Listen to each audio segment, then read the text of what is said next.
Bakit yung ano, yung kape na ganyan, mabango? Ha? Pero itong sa ano, wala. Wala ako.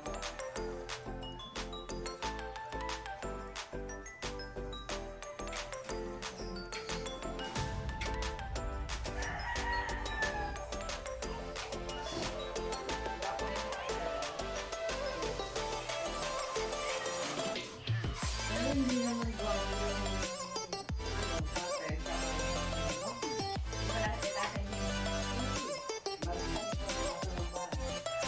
Ba tatay niya? Patay niya, vlogger din. Pamilya nga sila vlogger. Kasi nung pandemic yan nag-start. Sinalaan. Na, na ano siya, na-stop siya rin sa Manila.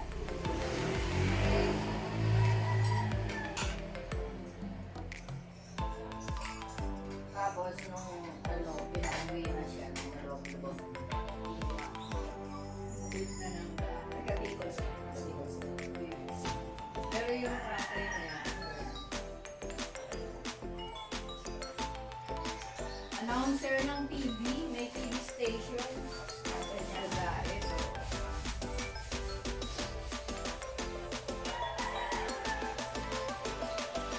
Yun. Watching vlog. And sinanay ko mukhaan. Okay po. Ano, time check is 7:35. Okay. Lang ni tatay. At 7:45. Basta kinakain mo, harit yun.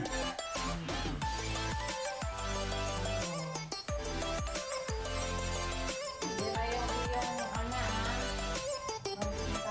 yung diaper.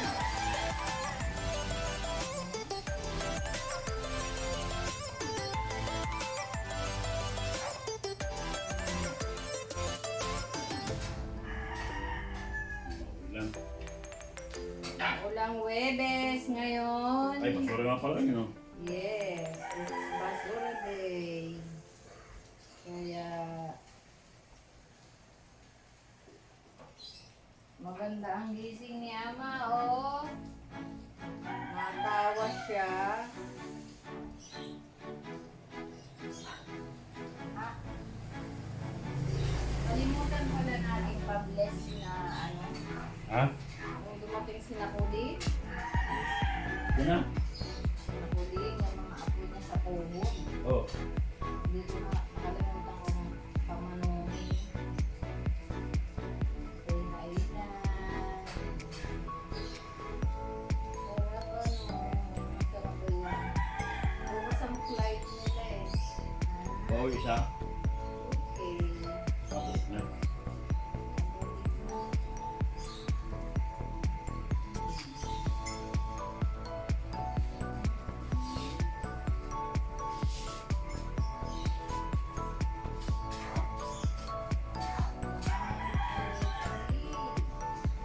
Asawa ni Marie.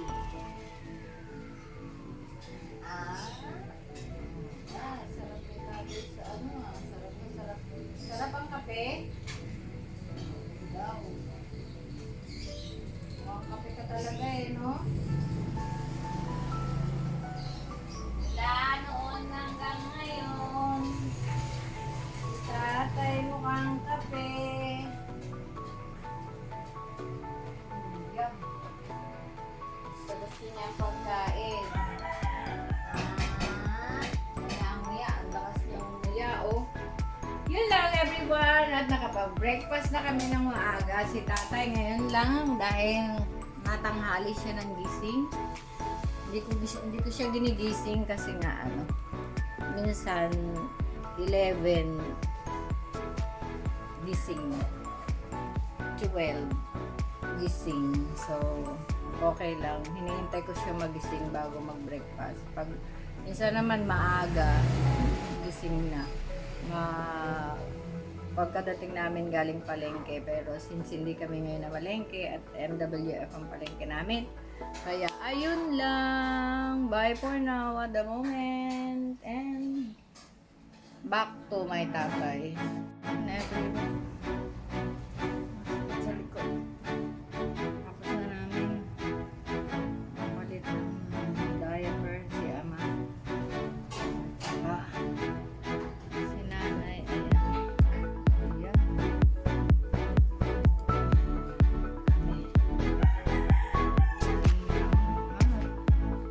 Akit ako sa taas. Bibilad ako ng bag, pero wala namang ulan. Ay, walang init. Maulan ngayong araw na to. Ngayong umaga ito pala. Yan lang everyone. Oh. Until mamaya. Bayad na. Yun, tanghali na po. Masarap ang tulog ni Ama. Magla-lunch, I mean. It's 12:20 na. Sarap tulog mo ah. Ah. Saan ka nakarating? Ay, saan ka nakarating? Ikaw ay parang gutom na gutom na gutom.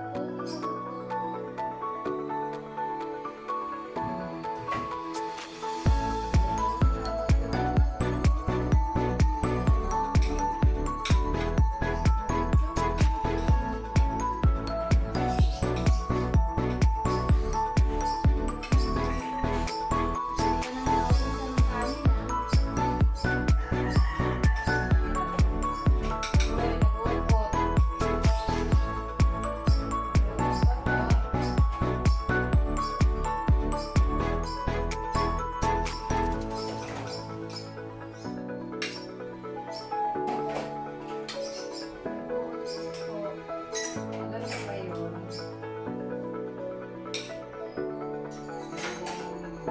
Nagmula ka sa alikabok, babalik ka sa alikabok. Yan. Yan ang totoong mga pangyayari. Ang tanong lang is, una-una lang. Dahil, ito si tatay.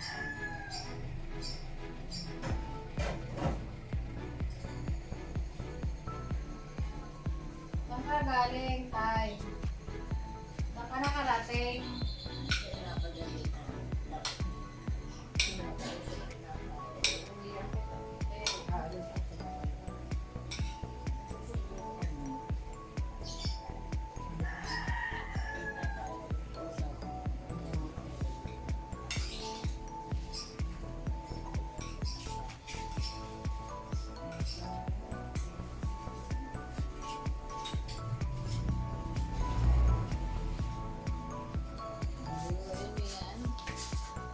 Hindi niya naranasang uminom sa ganito ng bata pa siya.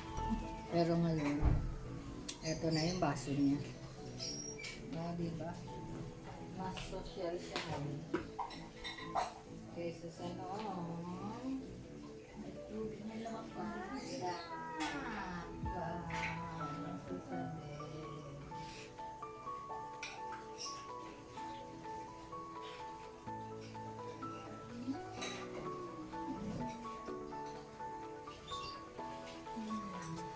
Kain na kami at ngayon ay rest na lang muna, mamaya pa.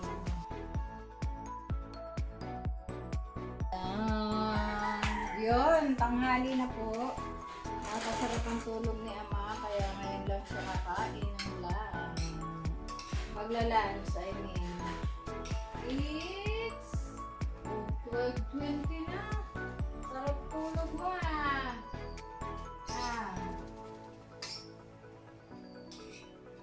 Saan ka nakarating? Ay, saan ka nakarating? At ikaw ay parang gutom na gutom na gutom na gutom.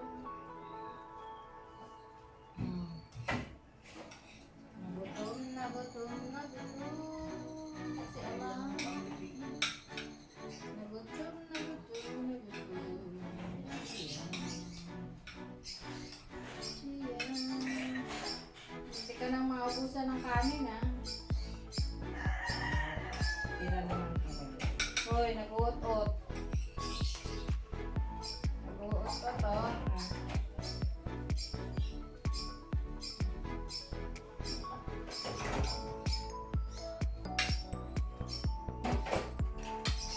Nag-uot-ut po. Alam niyo ba yun?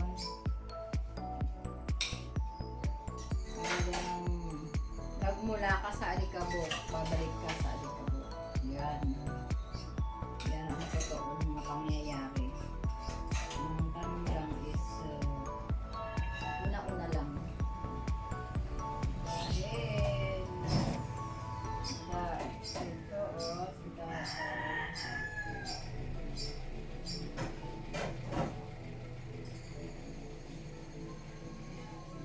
Saan ka galing, Tay? Saan ka nakarating? Pinapagalitan. Uwihan kita. Aalis ako.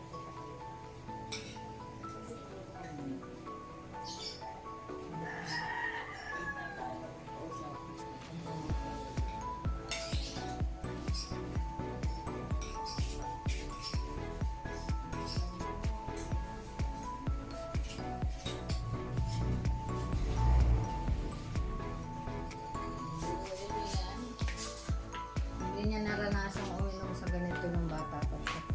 Pero ngayon, eto na yung baso niya. Diba? Mas social siya ngayon. Kesa sa noon. May lamang pa.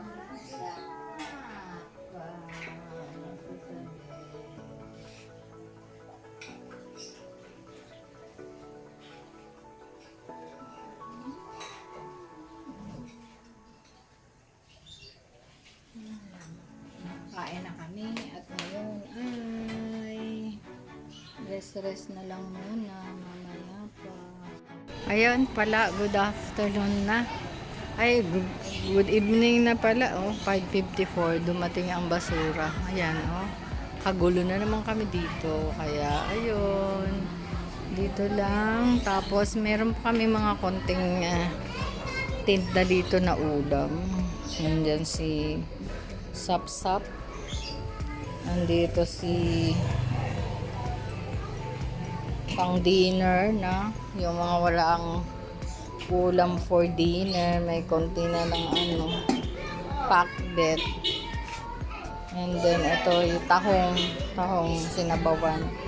Tapos nagmerienda kami na kikiam and fishball.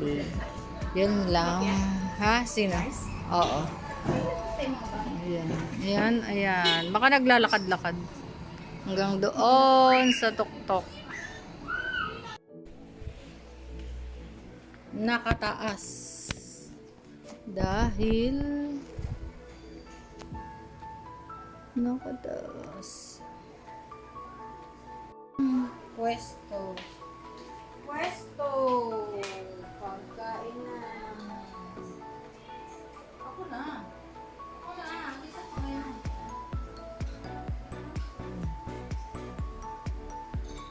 Anong ulam mo? Aber, wala naman. Ha?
Bye at the moment. Yan, good evening everyone. Dito ako sa taas. Nagbibisita lang ako, supposed to be dito sa taas. Biglang may lumundag. Nakita ko dito. Doon sa stick na yun, nag-jump. Papunta doon sa kabilang bubong. Kaya pala, every morning, sabi ko, ito, naka-straight yan. Nakita niyo yung stick na yan, naka-straight yan. Bakit laging na gaganon na nakikilo dito, yung bumababa? So, merong something.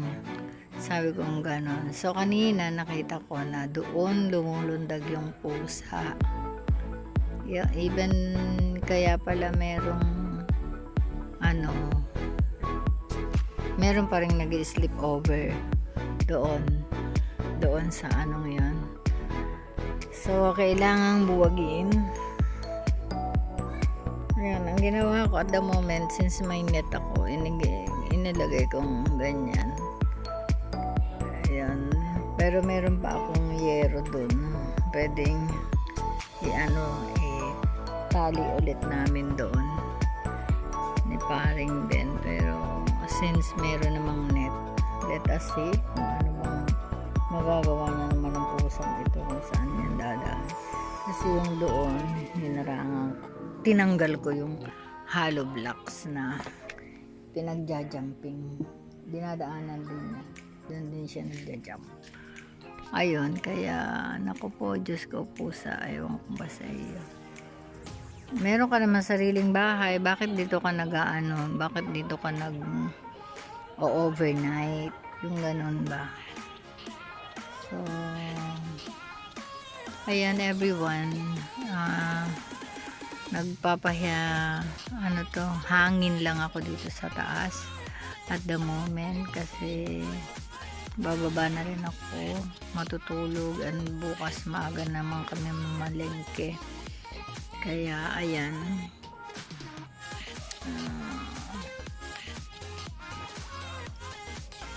si nanay nanonood pa ng TV na makyat ako.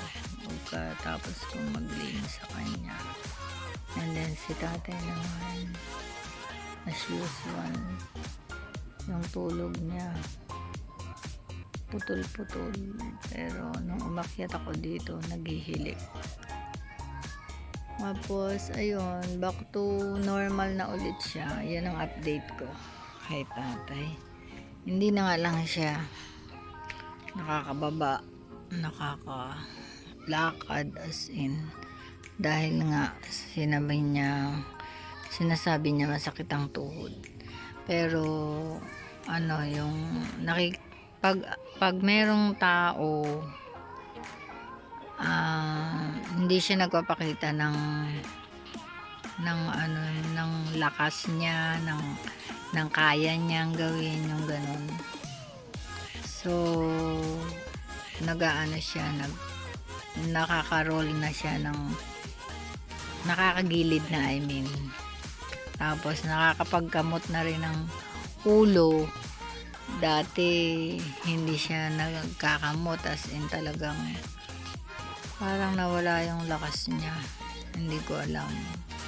Pero ngayon, ayun, meron na naman siya. And then pag kinausap mo, sometimes kilala ka, sometimes hindi, yung ganyan.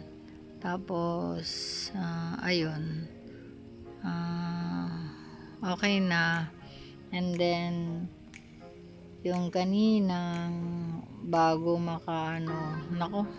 nakalabas ako ng hindi oras at para bumili ng nursing pad, kasi nga yung in-order ko sa Lazada na pads niya sa bed ay bukas pa yata ang dating. So ayun, kanina naglabas ng kanyang boto.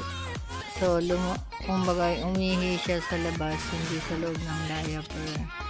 So, nung magpalit namin ni Paring Ben kanina, ayun talaga naman.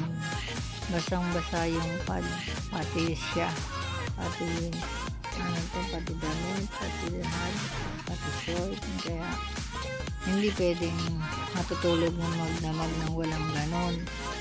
So, ayun. Ay, sometimes talaga bigla-bigla ang mga pangyayaring hindi ka prepared ba. Ayun, and then yan, i-flex ko na lang sa inyo itong aking halaman na talaga namang grabe, ang ganda. Galing pa yan ng Mauban, Quezon. Yan, bigay ng pamangkin, ay hiningi ko sa pamangkin ni Maricel. Tapos ayan din, naaano ko pag narito ako sa taas, na parang magaan yung pakiramdam na pwede kang huminga,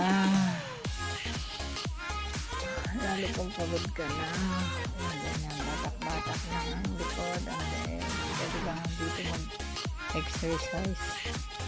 Kaya nang wala yata talaga sa panaginip ko o sa isip kong pag-exercise. Ayun po, hindi ko alam. Masakit lang yun. Ayun lang. Good night everyone, and God bless us all, and I love you all. Bye. Good night.